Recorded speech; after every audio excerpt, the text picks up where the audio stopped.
Well, g'day travellers. Today we're going to talk about astral travelling. First I'll give a little bit of background to astral travelling, and then I'll give you a few instructions about how to start off. Background: the Earth has been closed off from the universe for a long time, much longer than our civilization and several before it. The natural human in earlier days, and certain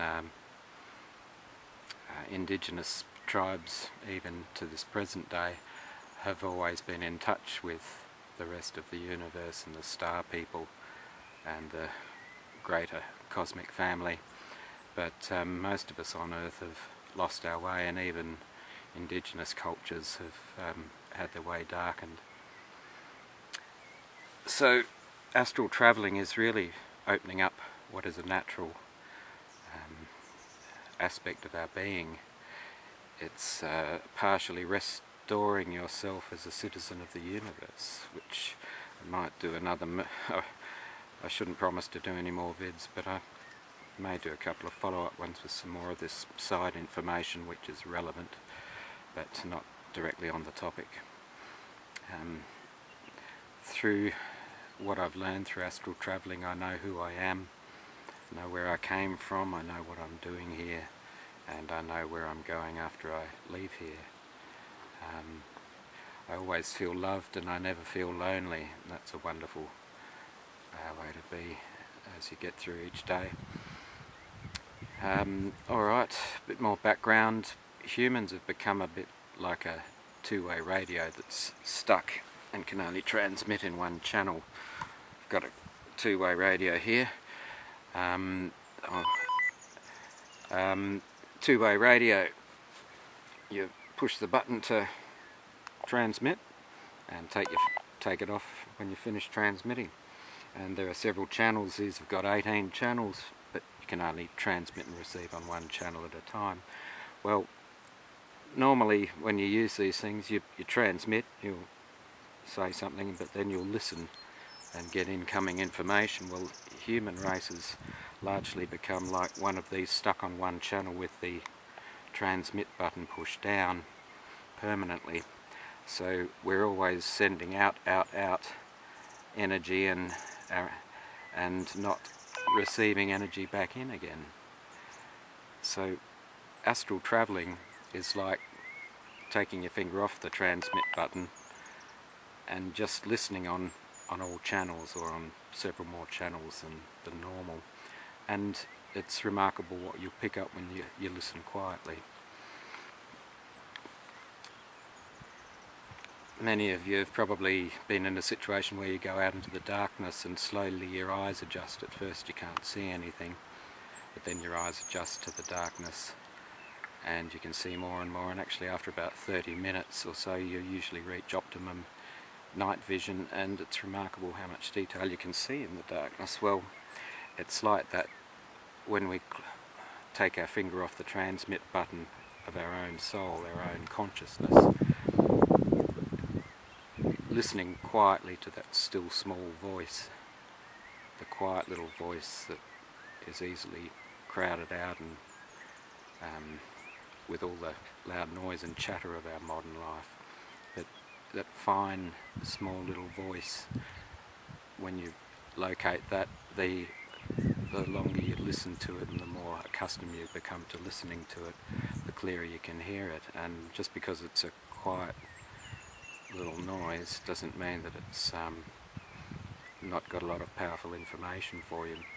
Well, it's more a still quiet place, I guess, than a still small voice in some respects, because it's not always still and there's sometimes a lot going on.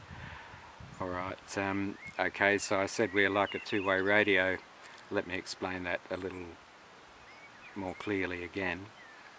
The human mind, scientists and doctors have identified at least 4 different brainwave levels or wavelengths that our brain seems to operate on: beta, alpha, theta and delta. Beta state is normal waking, thinking, talking, doing information state. Alpha state you can be in while you're awake. It's like daydreaming a bit, and just drifting off, and you're still awake, you haven't fallen asleep, but you're daydreaming. Theta and delta are usually you're unconscious, asleep, whatever, in those states, or at least your body is. Your mind isn't necessarily, or your consciousness isn't necessarily, I should say. Alright, well, humans have largely become stuck unnaturally in beta state, just one of those states of being, of states of consciousness, states of existence, of states of comprehending and assessing reality around us.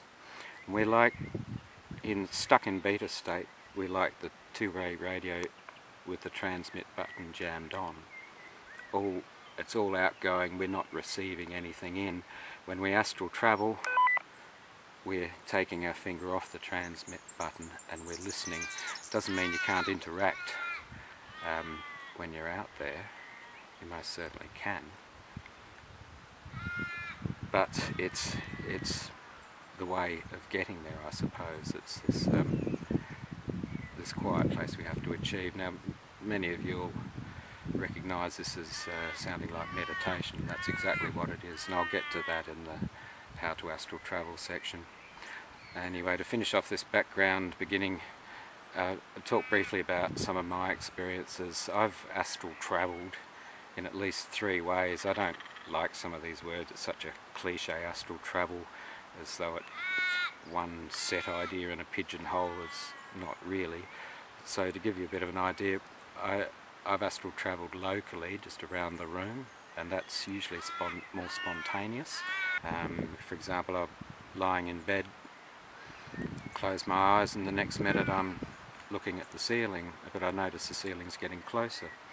So, and then I realise I've got my eyes shut, and I could look around at the beams of wood up on the exposed beam ceiling, look down at myself in bed with my eyes shut and my partner asleep next to me. That's local, that's out of body astral travelling. Then the second way I've astral travelled, which is the most common, is what I call the moonlight night elsewhere experience. It's like looking at the worlds through a glass darkly, I guess. It's much easier for me to attain that form of travel because it's not such a high level experience. It takes me a lot more effort to get to what I call the full daylight elsewhere travel. I'm actually presently in preparation for that. I've been putting my life in order for the last year or two because I want to go into retreat for about 6 months and do some deep meditation travel, but that's another story again. So there's the travel where you're somewhere and it's just like this, just full daylight reality, except it's clearly not Earth and they're clearly not humans sometimes. Now my wife, here's a 4th type of astral travel. My wife does the one where she flies above the Earth, and she can look down at the Earth beneath her, and she sees the cord that attaches her conscious soul, whatever, to the physical body back on Earth, in the bed or wherever she is. So that's another type of astral travel. So my point here is it's not one thing. All of us are unique. We have unique fingerprints, unique brainwave patterns, etc. So our experiences are all unique too, and that goes for astral travelling. Okay, how to astral travel. Points 1, 2 and 3. Well, it's really about learning to meditate properly. Astral travel is one of the places meditation can take you.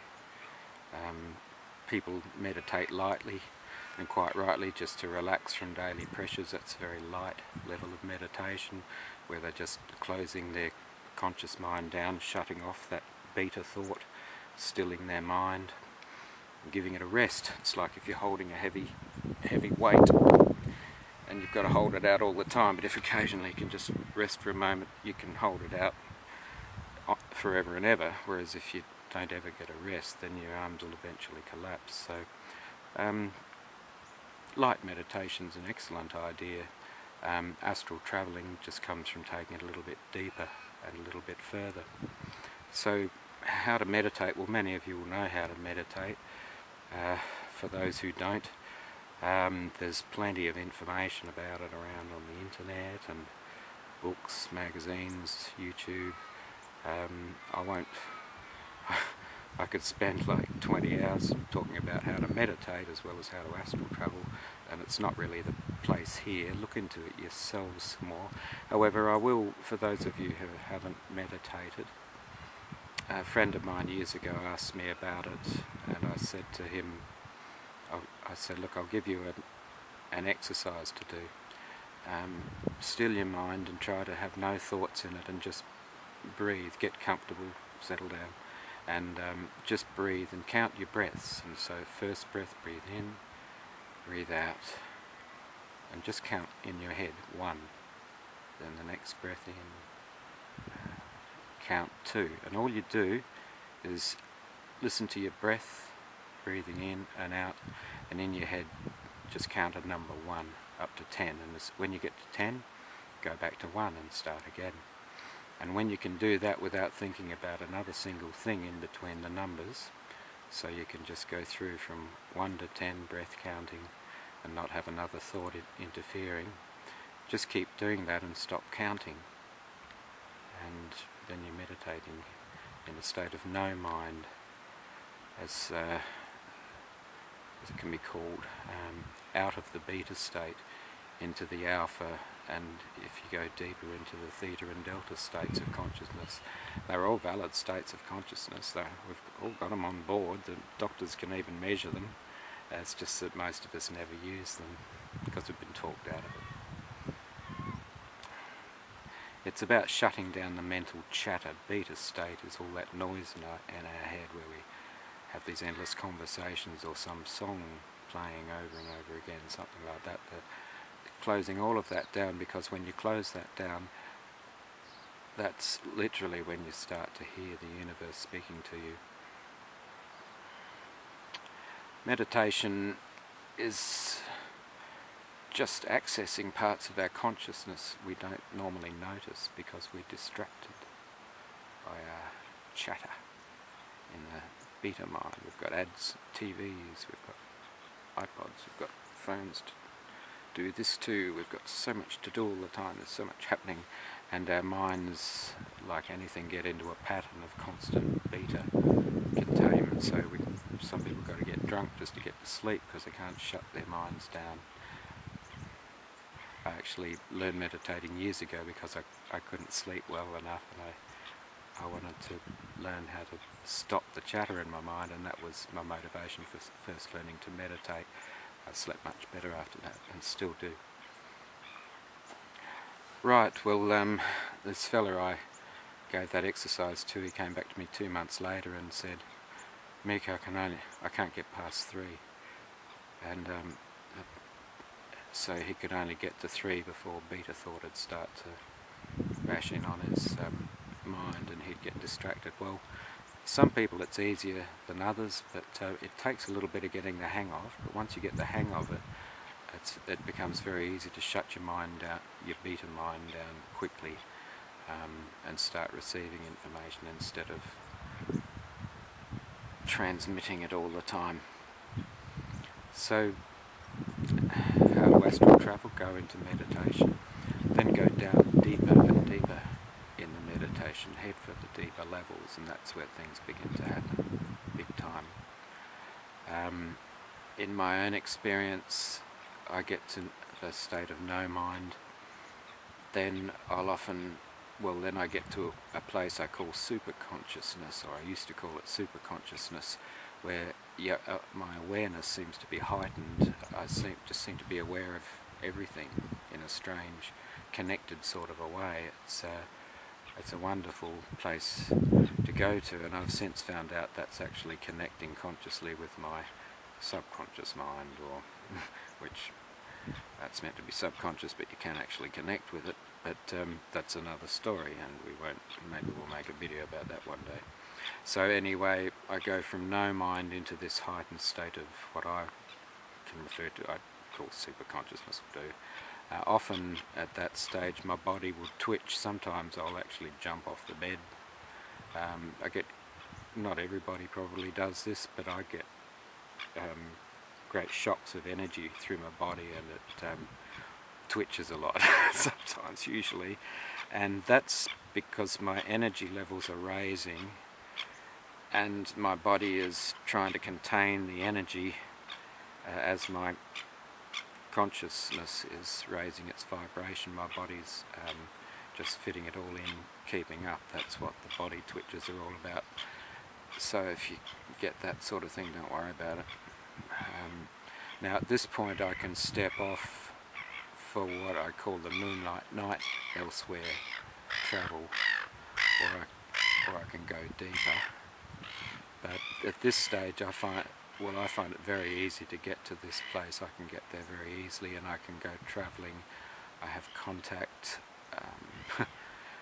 It's hard to know what to say, as people think you're a lunatic, but like a month ago my special friends took me on a journey to the sun and scooted around outside the sun, then we went deep inside it, and it was just the most blissful, wonderful experience. But I'm not here to talk about that particularly, it's just an example. And that was in the moonlight night travel, that seeing through a glass darkly. You can see everything there, it's just darker because my vibration's at a lower place. Then anyway, if I continue on past that body twitching super consciousness state, after my brain starts to feel like it's going to explode, and I actually used to worry that my brain might explode back in the 80s when I was first doing this, but I thought, the hell with it, see what happens. Well, my brain didn't explode, and so far so good, but just feels like it might explode. It's a peculiar feeling, but once again that's just as my vibration, my consciousness level raises in its vibration, the body and the brain circuits all adjust as you go.